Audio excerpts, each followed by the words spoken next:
On and greet us. Good afternoon to everyone. As we normally do, welcome those persons internationally in the region and right here in Guyana. My name is Randolph Critchlow, and I want to, of course, welcome you to the Rush this afternoon. We're going to have a short show. Welcome to those persons logging in right now. I see my good friend, Miss Jillian Ferguson, is locked in. Thank you very much, Jillian, for. I hope that you're hearing us now.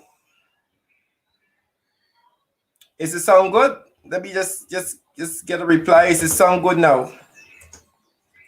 Persons are saying that we don't have sound. Let me know if the sound is good. And say pleasant good afternoon to everyone joining us. As we normally do, folks, we are going to be talking about the GPL. As our headline says, GPHell. Woes continue. We're going to be going in depth with Member of Parliament, Mr. Sherwin Holder, who is the representative of Region Number 2, and he will be leading this discussion this afternoon as we talk about GPL and what's happening there. We know the constant blackouts. We note them. We know the increase in blackouts. Right. Thank you very much for letting me know that the sound is good. I want to welcome you. So we're going to be talking about GPL for the next half an hour or so. We're going to be digging deep and unpacking a number of issues happening over there. And I'll give you a bit of other information happening in and around Guyana. We have our environmental issues that we'll be keeping our eyes on. That's destruction of the mangrove in the for a shore-based development. I want to know what the people think about that. Of course, there was a public consultation recently about a waste management plant that will be built, and that didn't go too well. Abruptly ended as those EPA officials were able to answer the questions by the citizens.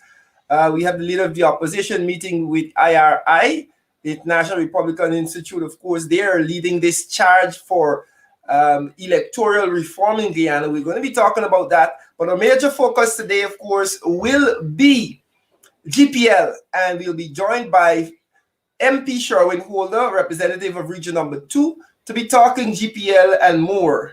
Folks, let us start by, of course, welcoming you and saying, let us know where you're joining us from. As usual, that's how we like to do it on The Rush. We like you to tell us where you're joining us from so I can give you that shout out. New Jersey is in the house already. Queens in the house. Welcome, welcome, one and all. Welcome to the Rush for this afternoon. It is the 11th of May, 2021. It has been 435 days since the March 2nd regional and general election of 2020, and our country is still without credible results. I want you to understand that we are still without credible results after those elections. It has been 282 days of this fraudulently installed regime that continues to throw a dark blanket over the country, and you know, people feel it. You feel it in the spirit that there's just a darkness of our country. That darkness, of course, is the PPP, the PPPC. Plenty confusion. That's what it stands for. It's confusion powder in every sector.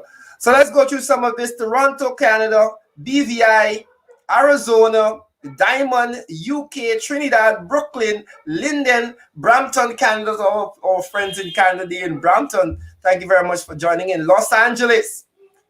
Yeah. What do I say? What do I say? I don't want to have a laugh at the expense of LeBron and the Los Angeles Lakers, but oh, how the mighty have fallen. They're in the 7th space, I think now. That's the play-in. You're going to have to play in that play-in tournament. It's going to be interesting. Might have to be playing against Steph Curry and the Warriors, who are in 8th, because 7 and 8 play in that play-in tournament. Los Angeles, sorry about that.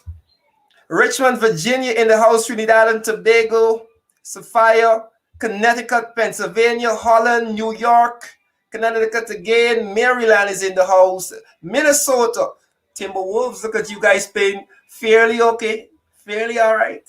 All right, I see you, Timberwolves, Barbados, Brooklyn, Trinidad and Tobago. Mike Coney is in the house. Thank you very much for tuning in to our program this afternoon. As we always do, we encourage you to share the live stream. Share the live stream so that your friends and family will know that we're about to unpack some credible and valid information right here.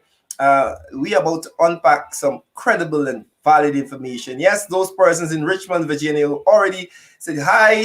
Friends, Guyana, Connecticut, Trinidad and Tobago, Jamaica is in the house. Thank you very much for tuning in this afternoon. Folks, we are ready to rumble. Not necessarily in the ring, but we're going to be rumbling on the rush this afternoon. The rush hour. Well, it's more like a rush half an hour as we bring you a condensed version of the show. And let me just give you a programming note for those persons who are not aware. We are going to be doing the rush on Tuesdays, Thursdays, and Saturdays for a special report. So we want you to understand that the rush will not be on every day. We'll be on Tuesdays, Thursdays, and Saturdays, all at 6. Right? Our special report will be 1 hour on Saturdays. On Tuesdays and Thursdays, it will be a half an hour program. And as I said to you, the Mondays, Wednesdays, and Fridays spots, we'll be filling it with a different program called Mansplain, which will be starting from tomorrow, where I take one issue in the news and I kind of dig deep and unpack a number of issues and mansplain it to you. Right? I'm going to Randy explain it to you guys. Sometimes we need to slow down and take our time on each issue. So Mondays, Wednesdays, and Fridays, we'll be doing a bit of mansplaining. We'll try to unpack some of the major things on one particular issue affecting our society. So look out for that. Let me just give a few shout out before we get into the program proper. Washington, LA, Northeast La Penitence, Linden, South Ranvelt, Kururu, West Ranvelt, Lethem is in the house.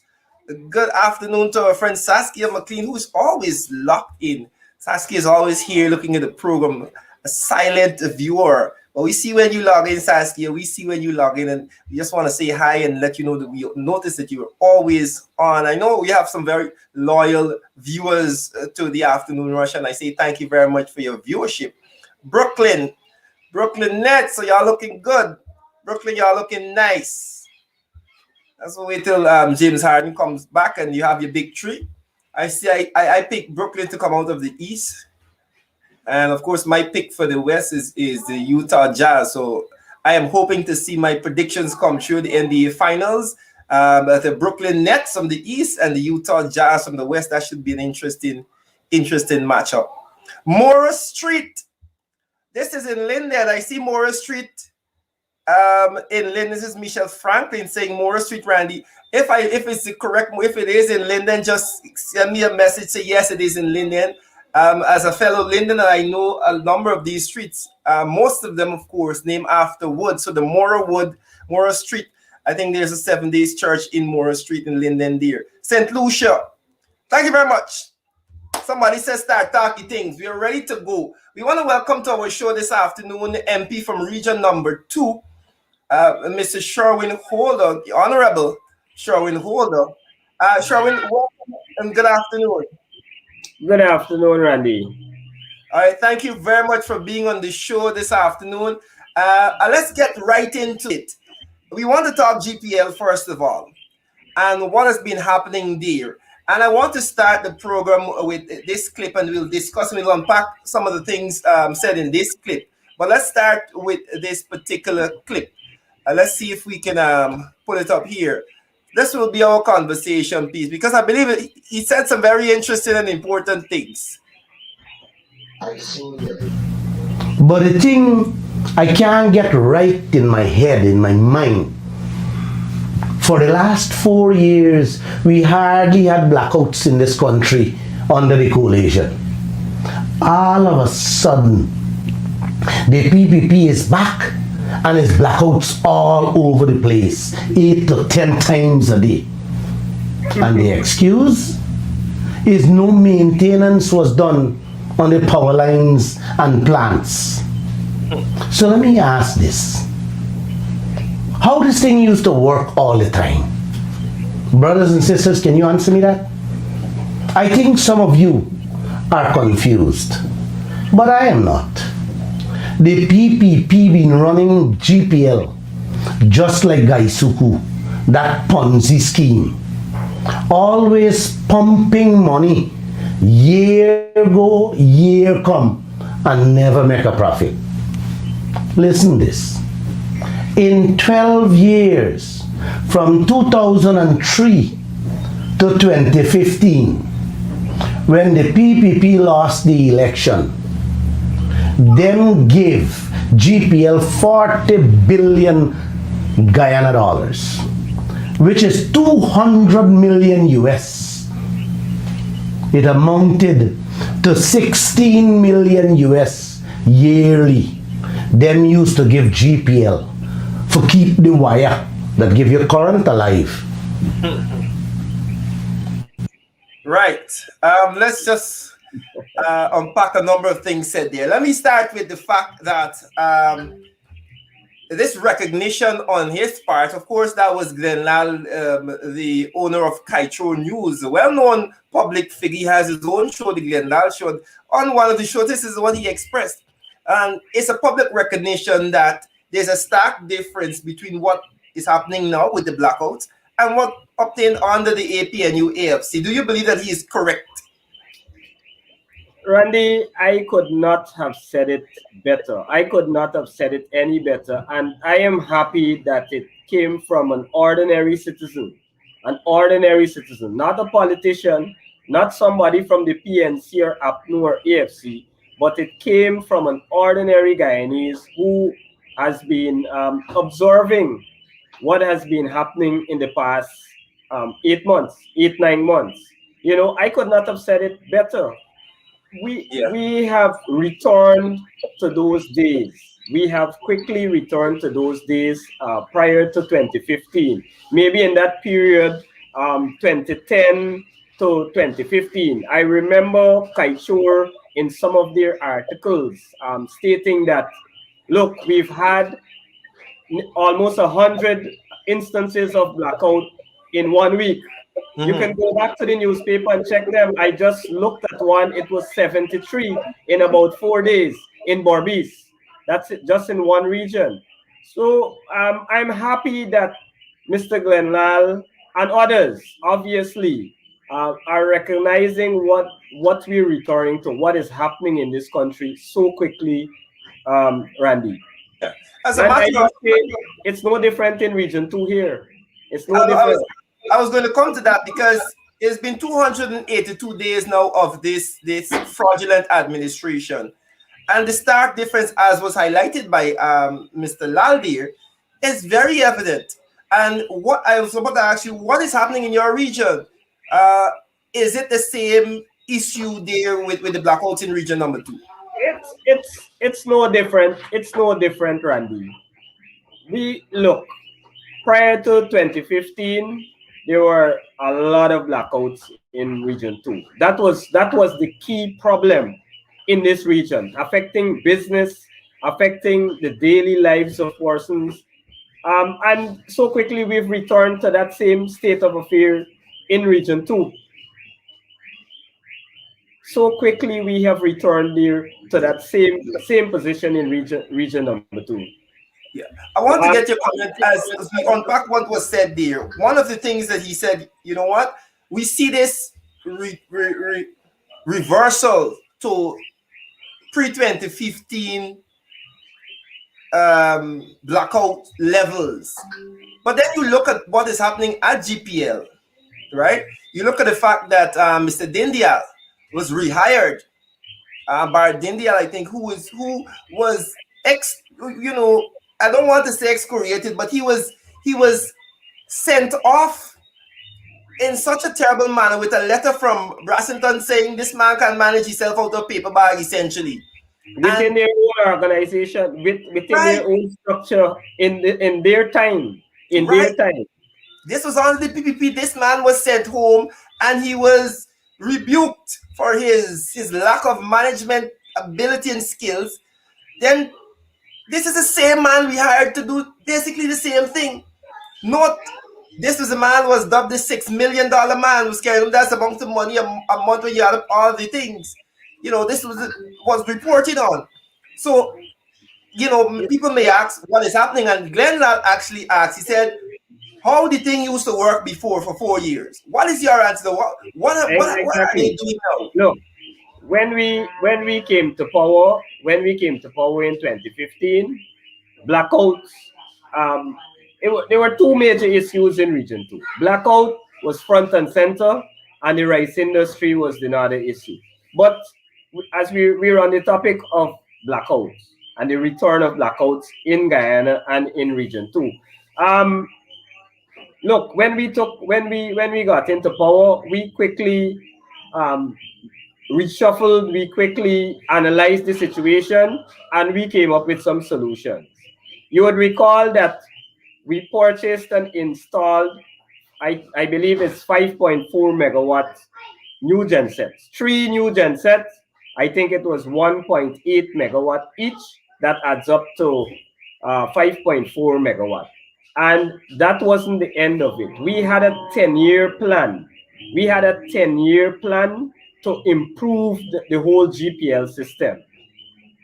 Blackouts don't only come from the power generation aspect of it. It comes from also issues with the line distribution and so. In this country, we have a very simplified, a very basic line distribution system. And so if a car, for example, hits a pole or a tree fall on a line, it could mean blackout for the entire city. As it is in Region 2 here, it could mean blackout, and it does mean blackout for the entire region. A simple car hitting a pole. So we had a 10-year plan under Mr. Gordon, I believe. The CEO, his name was Mr. Gordon, I believe. I had spoken with him personally when I was a manager at another big company here in Region 2. We used to take up about 1 megawatt out of that 5 megawatt. So you could imagine the size of that company. So I had Yeah. spoken to Mr. Garden in relation to these concerns with blackouts and the reliable power. So I know these things even before getting deep down into politics, becoming a parliamentarian. Yeah. So I know for sure that we had a 10-year plan, a structured plan. I can also say to the people of Guyana, to the people of Region 2, that we had on the cards 2020, 2021, some further upgrades. I know that we were supposed to be purchasing another set, improving. We set the system in such a way that you could add to the system. It's a system where you continuously improve on. You add more sets, you start to create parallel distribution networks, and so that is the way how you deal with that from the equipment standpoint. But that is not the only problem, uh, Randy. That is not the only problem. The administrative aspect of it is also equally important. As you know, they have brought back this guy Dindial, and he was a mess. He was a total disaster prior to 2015. They got rid of him, and so somebody had the nerve to bring him back. And with him coming back into the system, the blackouts came once again.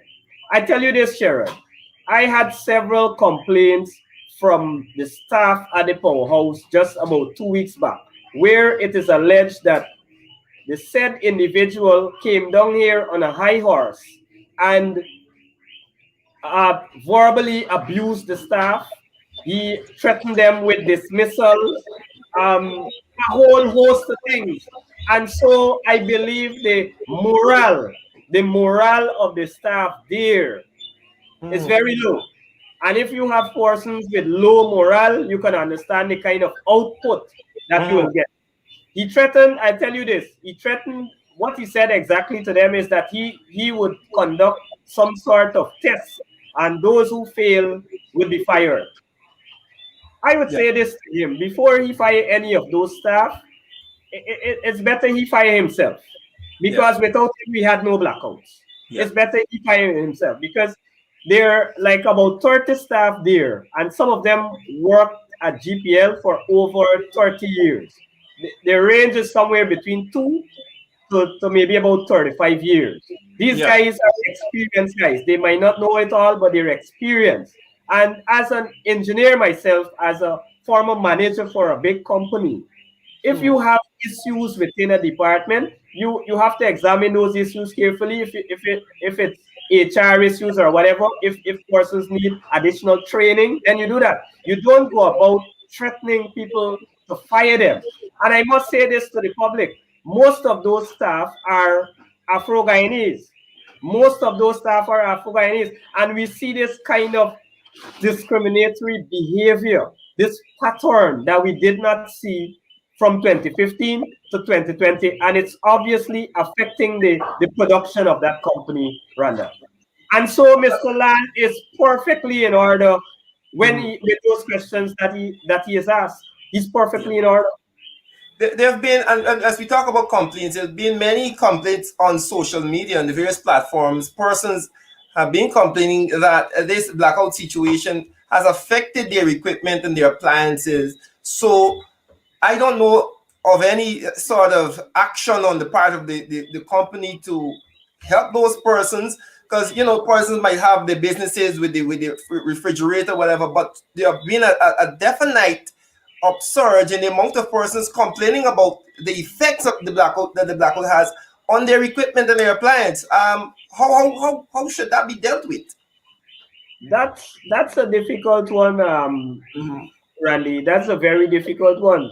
For the domestic consumers, I would advise them, once they gotta keep a close eye on this GPL thing. Especially for the domestic consumers, I'd advise them to plug your stuff when their equipment, turn up, install surge protectors. If you have computers and those sensitive equipment, those would be force, right? So ensure that you install, surge protectors and so. But it's a very difficult situation. It's a difficult situation.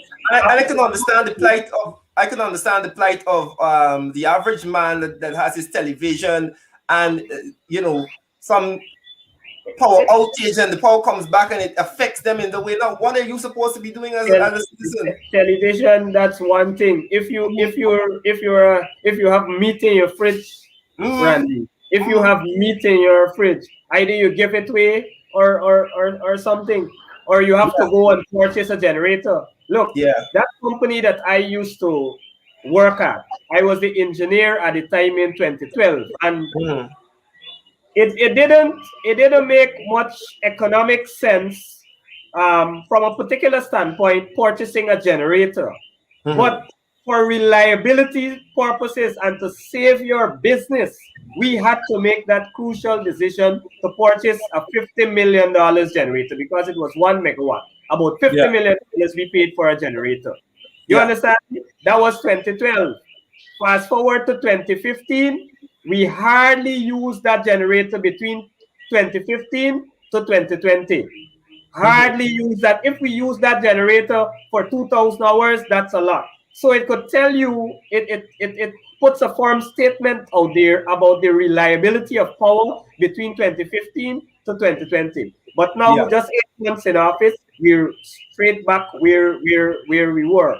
And you cannot keep doing, there's a whole thing, you can't do the same thing over and over and expect different results. You can't bring these guys that failed They're known failures. Mhm. And you replace a man like Mr. Gordon and others that were there managing that system. You had David Patterson as the subject minister. And who do you have now?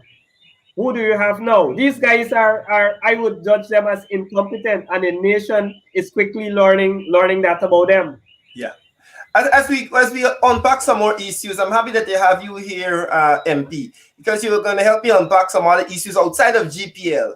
And we didn't even touch the fact that the GPL workers would have been protesting recently for a settlement to their wage issues, especially in light the fact that the director, the head of the board, the chairman, would have approved vehicles for board members from a company that he is also managing. So a lot of craziness is happening in these GPL guy oil. So many different levels of corruption.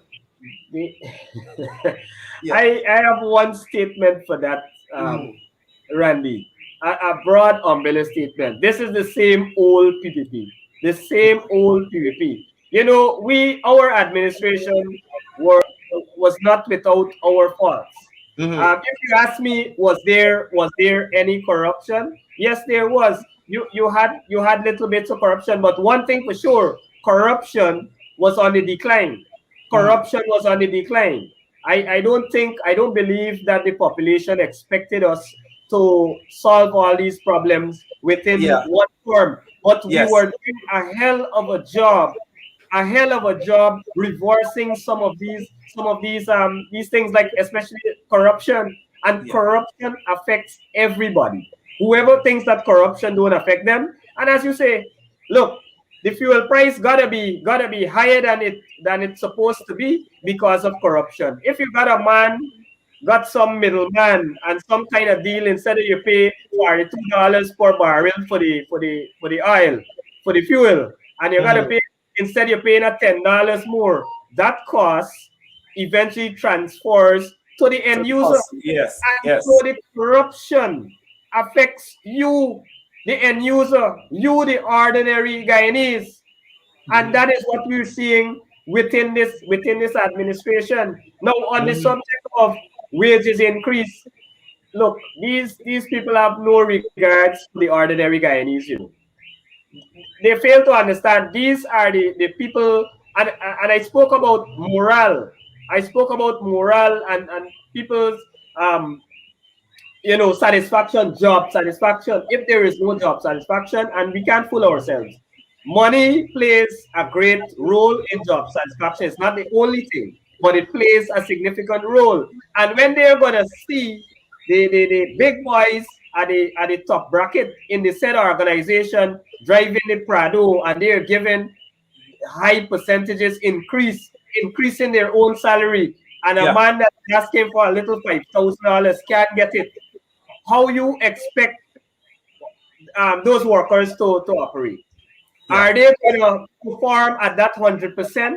Are they going to, so and this is why we saw them on the protest line. This is why they decided to protest, because they felt that the treatment was unfair.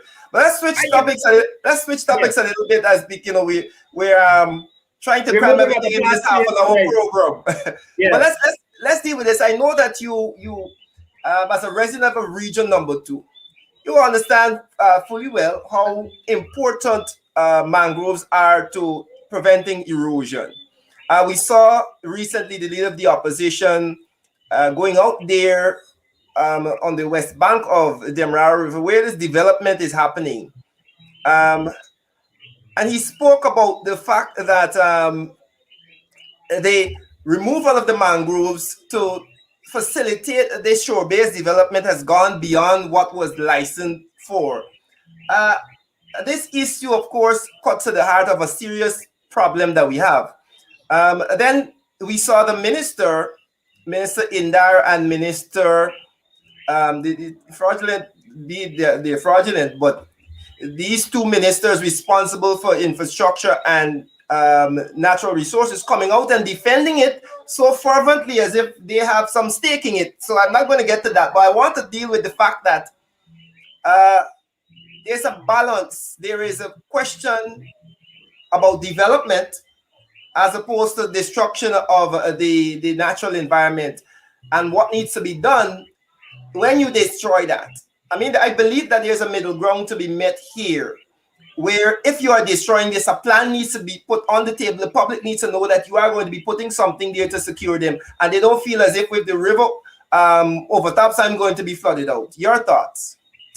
Um, there's so many things I can say about that on that topic, but Mm-hmm. I think, look, at the end of the day, you have to the government should be focusing on the ordinary people there, on the ordinary people. What's the point of gaining a few dollars? What's the point of gaining a few dollars and you lose everything just trying to gain a few dollars?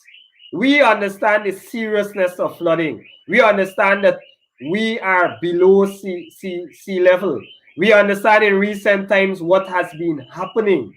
And yet, it is so appalling that this administration would come out and defend such actions which violates our laws, the rules and the regulations in dealing with sea defense and mangrove. How could you do that as a government? How could you do that? How could you put a company in front of the safety and well-being and the livelihood of ordinary Guyanese?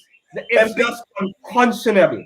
MP, let me add some context to this conversation. If I can read a part of what the minister said, I'll get your response. Uh, at the press conference, Minister Edgell said that the removal of the mangrove is necessary for development of a 100 million US oil and gas shore-based project being executed by TriStar in the West Bank. Of course, during the visit by the opposition leader, he warned that the destruction of the mangrove would put the lives of thousands of people at risk and that living in that area. The minister, of course, said that they are going to that the people replace the mangroves with some hard structures that will help to ensure that the shores are not eroded. Is this enough? One of the other issue too is that there seemed to be no public consultation on this matter. Your thoughts on that and what the minister said? Let me deal with the public consultation. Mm-hmm. You That is something that this administration doesn't want to do. They Mm-hmm. don't want to consult even with the leader of the opposition. The Mm-hmm. president, the installed president, does not want to consult with the leader of the opposition, much Mm-hmm. less with the public. It is not something that the PPP does. They cannot look. This administration cannot stand up to scrutiny. And furthermore, I don't believe that they believe in that sort of I would say that sort of democracy. It forms part of our democracy here, where you have to go through a process. You have to ensure that you dot all the I's and cross all the T's before you embark on these projects. You Mm-hmm. have to do feasibility studies. Part of those studies would entail that you have to do public consultation. But this administration is quickly showing a dictatorial kind of characteristic. They're exposing themselves, and we're seeing it in every sector. And so this is no different. They believe, look, it's the same thing with the gas pipeline. They believe that once they decide, once the PPP decide, I don't want to say the government, the Mm-hmm. opposition forms part of that organization called the government.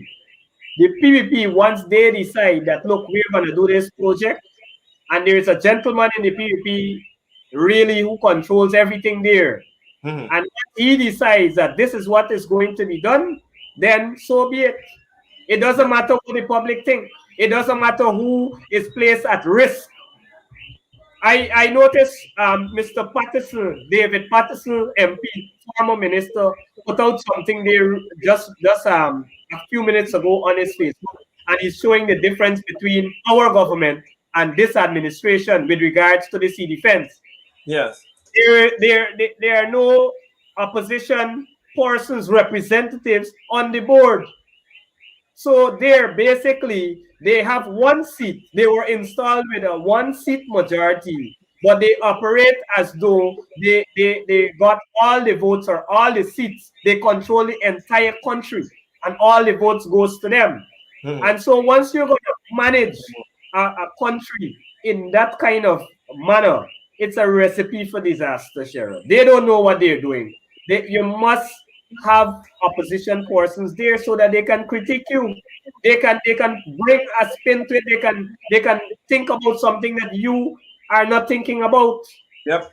Yeah. You know, but I firmly believe that there are connections there. We've got to watch this company with 4 eyes. The media has got to do more to investigate. They have got to do more to dig in and see where the road leads. Yeah. I want to I know you referenced the Mr. Patterson and his information, and we're going to dig into that a little more. We're running close to program time. I want to end by getting your thoughts on, as we spoke about GPL, we spoke about this development that is happening and the destruction of the mangroves. I am hoping as a citizen that what the explanation that the minister gave is, he didn't give it in bad faith, and that of course these defenses will be put in place after those mangroves are moved, of course, for the good of the country. I hope that he holds true to his word. I'm keeping my fingers crossed on that. But before we go, let's touch. Let's see if we can take 2 minutes and give you a comment. I know you're a part of a number of industries before you were well known in politics.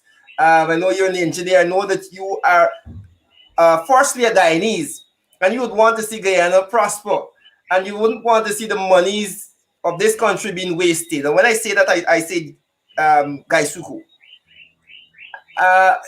The PPP seems bent on flogging this dead horse of Gaisuku because they went and they dug it up during the elections, and they use it as sort of a little bait for their supporters. Your thoughts on where this is going and what should be done at this point in time? Gaisuku, Randy, you need an entire show for us to discuss Gaisuku. I was taken back by the amount of PR they put into selling this whole idea that Gaisuku is back on track. They had sugar. They had what they said it was sugar is sweet again, and a whole host of things. Look, we're probably in a worse position that we were at 2015 with regards to Gaisuku. We're seeing very quickly billions upon billions being pumped again into a failed industry, not a failing industry, a failed industry. And I believe at the end of 5 years, whether it's 3 years, 5 years, however long the PPP might be in office, I don't know what they intend to achieve at the end of that 5 years. I believe what they are doing is keeping their supporters in poverty, keeping them under control. They're using Gaisuku as that tool to keep them under control. They made a lot of promises to them, which they can't fulfill. And you see the people already from a number of estates, they're protesting. They're protesting for increased wages. They're protesting for better working conditions. I don't know where they're going with it, Randy, sorry. I don't know where they're going with Gaisuku. Gaisuku, we would have spent, I think, is close to about $36 billion. I tried to get my figures correct. before we started to scale down, somewhere in the vicinity of $36 billion. And, that was just to keep it afloat. Yeah. Within the last 8 months, this administration pumped 6 billion, somewhere about $6 to $8 billion into Gaitico already, and we're only at 8 months. Where are we going with that? Where are we going with that? They had an opportunity.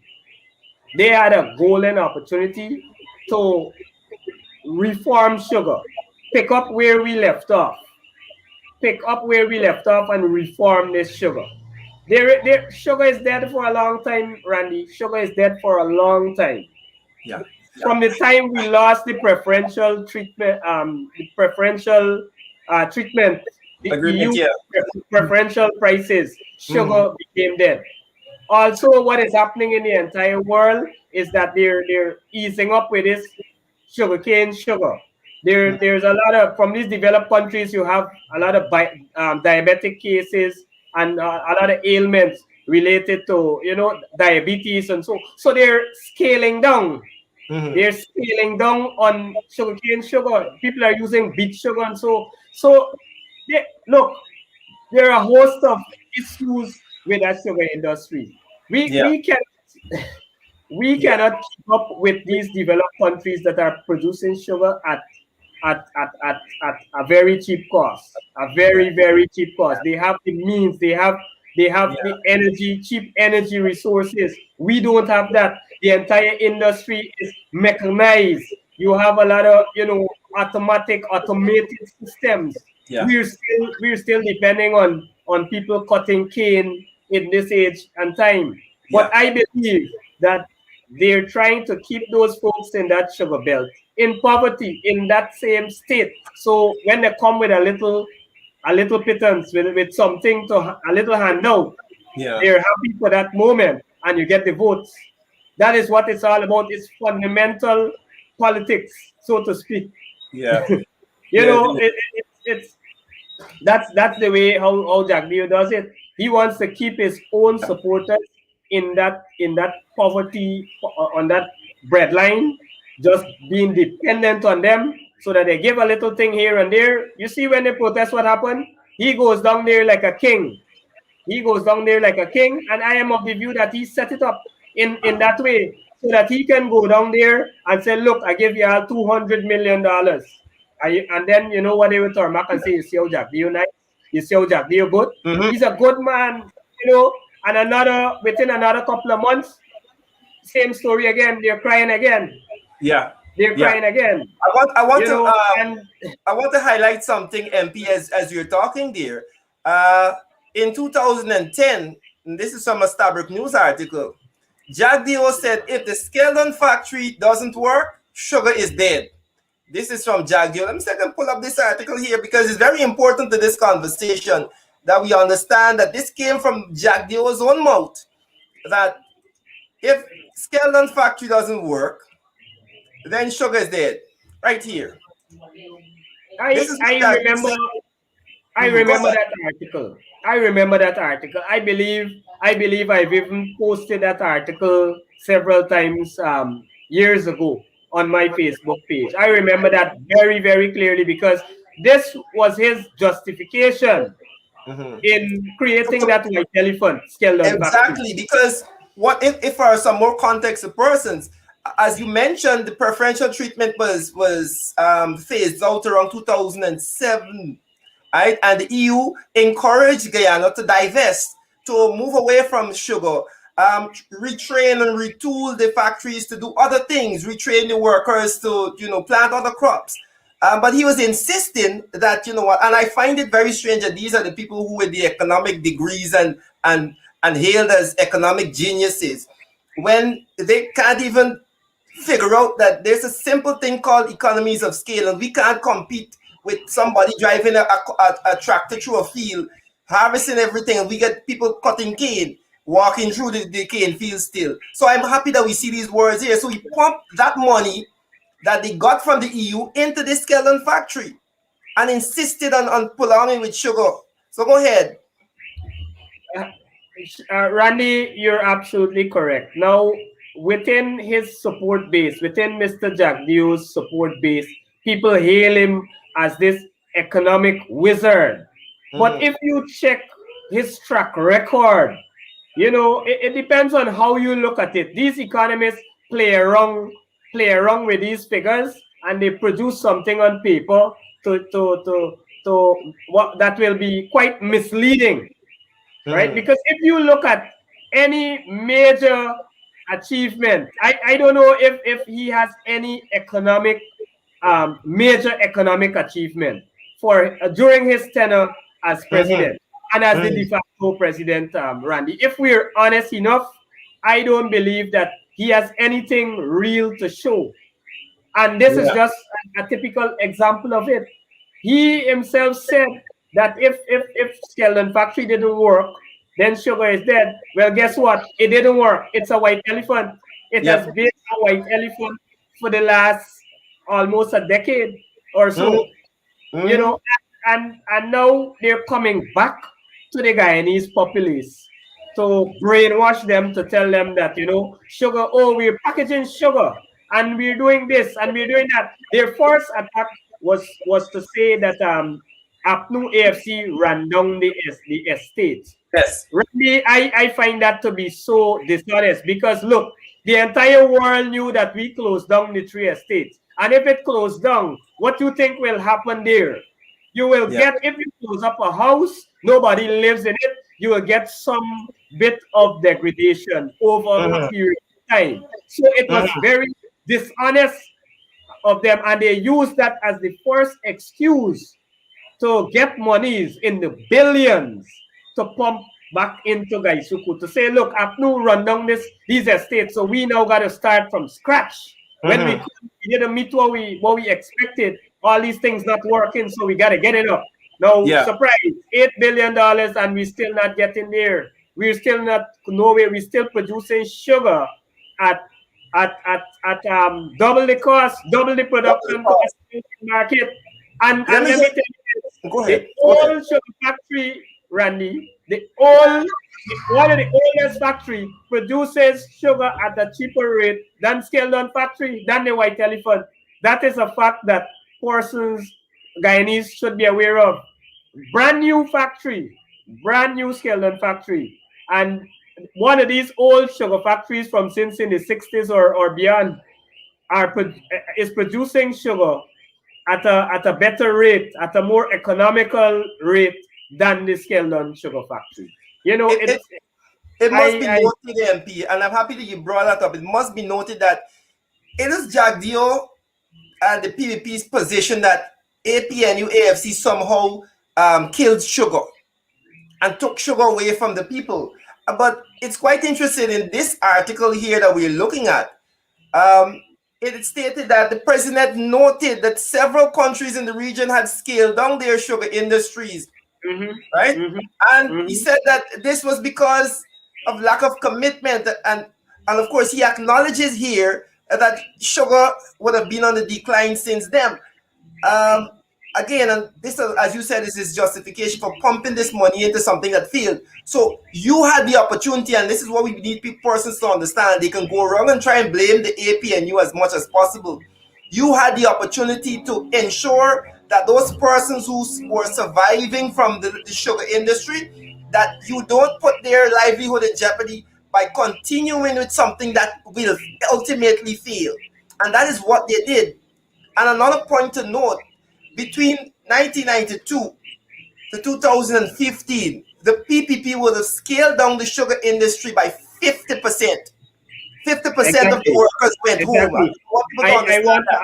I want to add there, right there, Randy. And it was the opposition. It was the opposition who had to fight them to ensure that workers were given their dues. We had to fight them. Now, if we come to the period 2015 to 2020, we had to make those tough decisions to scale down the sugar industry. Even as Jagdio said it himself there with the article on your screen.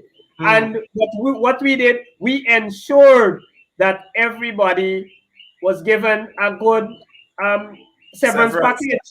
We This is ensured that we took care of that responsibility. That is what a responsible government does.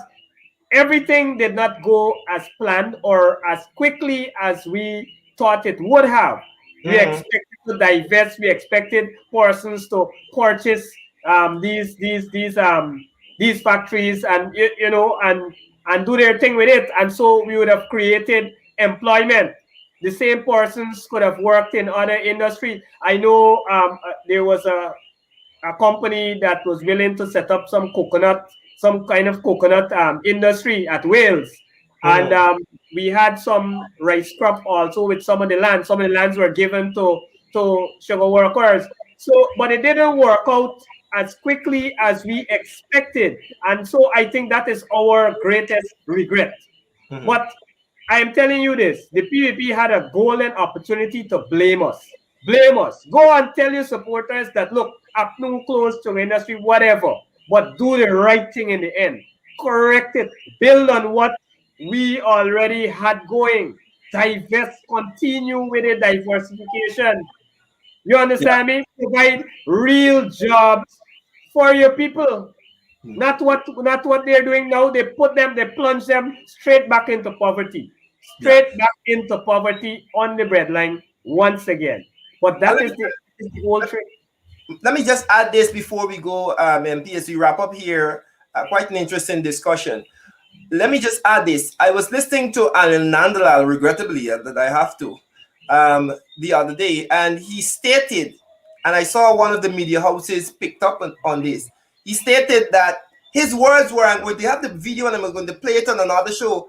So, what happens if the sugar workers get a little increase? Noting, of course, that the noise that was being made by the APNUFC and others in the society that, look, you were ignoring the nurses in Linden, you're ignoring public servants, but the minute these sugar workers come on the road, you give them $200 million. So his justification before his very flippant comment about, so what if the sugar workers got an increase? His justification before that was that they were given these monies because of the hardship the AP and UAFC put them through when they right sized the industry. Forgetting, of course, that those persons were given severances. They were paid. They were given severances. The people didn't, the AP and UFC didn't send them home without money, or they didn't right size the industry and send these people on the breadline without any money. They were given severances. I think Nandalal forgot that.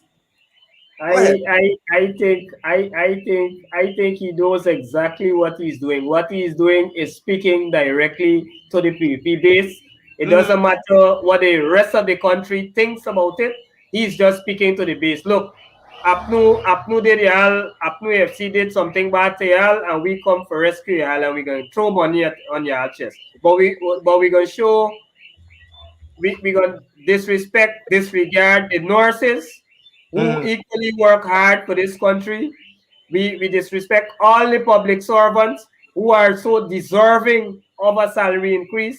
We I This administration is something else. We took a lot of licks, Randy, Mhm. um, in our 5 years from even our support base because we try to govern this country for all Guyanese. We try to bring something different to the table.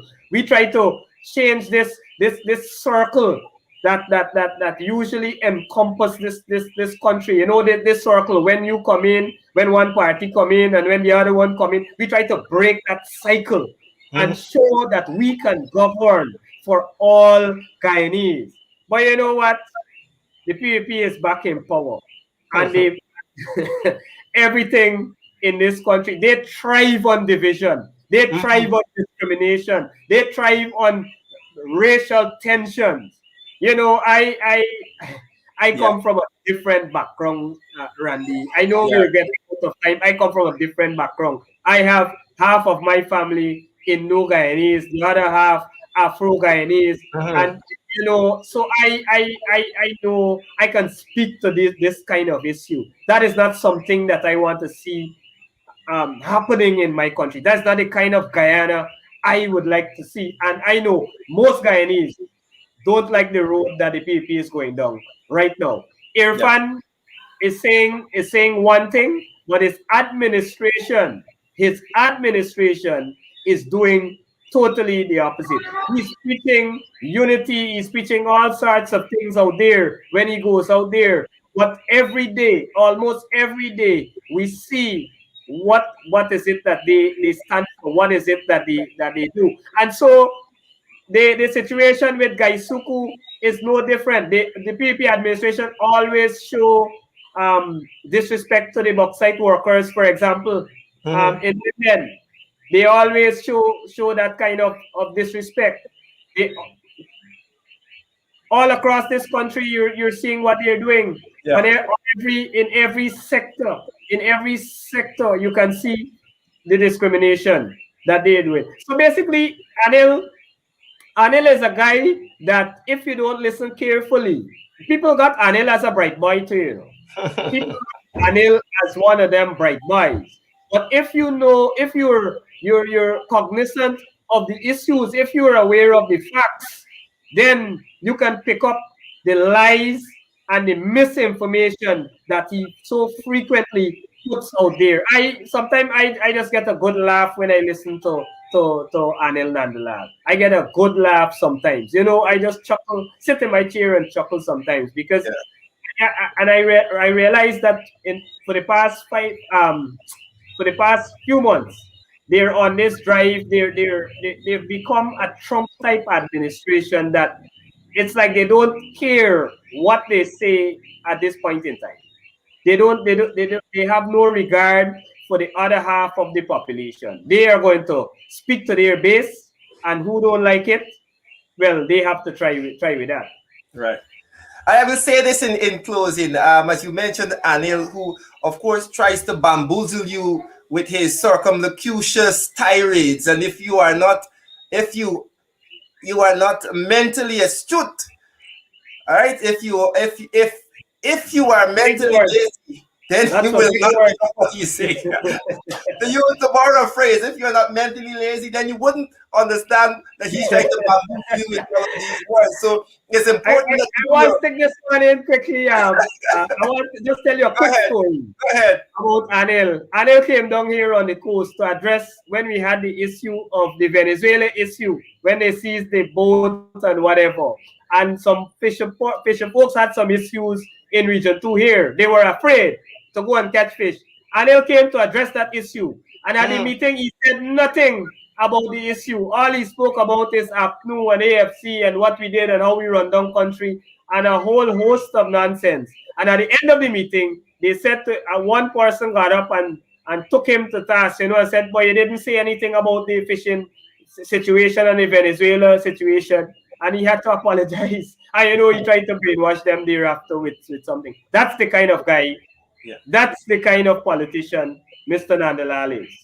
I like to highlight those bad faith politicians who come to give you these double speak and try to build these straw men out of words. But again, you know, we have done some mental exercises, so we're not going to be allowing anybody to come and just bamboozle us with words.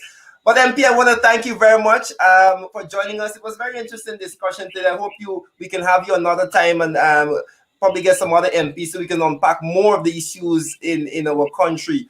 You know, I like to say that the PPP stands for plenty confusion. And they're proving us right every single day, every single day. Thank you very much for sharing your thoughts today. Do enjoy the rest of your evening. Thank you, Randy. God bless. Thank you very much there to MP Sherwin Holder from Region Number 2, the Honorable Sherwin Holder there, giving us his views on GPL and a number of other issues. And we ended off there with Gaisuku. Folks, that's our time for this afternoon. Before we go, though, we know that the leader of the opposition met today with the members of the IRI, this International Republican Institute, and they spoke about the issue of electoral reform, of course. And again, we come into the issue of consultation. I don't understand why is it that the leader of the opposition represents more than half of the people in this country would have to then request a meeting with these people. You're dealing with such an important issue. But we're going to unpack this issue on another day. I'm hoping that we can have some of those persons standing right here, maybe Mr. Manzo Walton Desir or Mr. Aubrey Norton, to help us unpack what happened in that meeting and the implications and ramifications moving forward. And this idea of electoral reform, hoping that we can have a solid discussion on that moving forward, because I have some questions of my own and my own concerns about the way the PPP has been going forward with this idea of electoral reform. But we will unpack that on another day. Folks, I want to thank you very much for being a part of the broadcast this afternoon. It was lovely having you here. It was lovely being in your homes, wherever you are listening to this from. Thank you very much for being a part of the Rush this afternoon. Do enjoy the rest of the evening. Like I normally say to you, let's continue to work for national development, folks. And remember that COVID is here and it is still affecting us. We have serious numbers, 329 persons have died so far. It is serious, and we need to deal with it. Do enjoy the rest of your afternoon. Stay safe, folks. Stay safe, and let's work together for national development, like I normally say to you. We'll be back on Thursday with the Rush. Tomorrow we'll be premiering our brand new program, Mansplain. We'll take an issue and I will explain it or mansplain it and dig deep and try to bring some sense to the matter. And then we'll be back on Thursday with the Rush. Friday, another episode of Mansplain. And then on Saturday, we have the Rush special report. We'll be doing about an hour in-depth focus on a particular issue. Thank you very much for being a part of this. My name is Randolph Critchlow. Do enjoy the rest of your evening.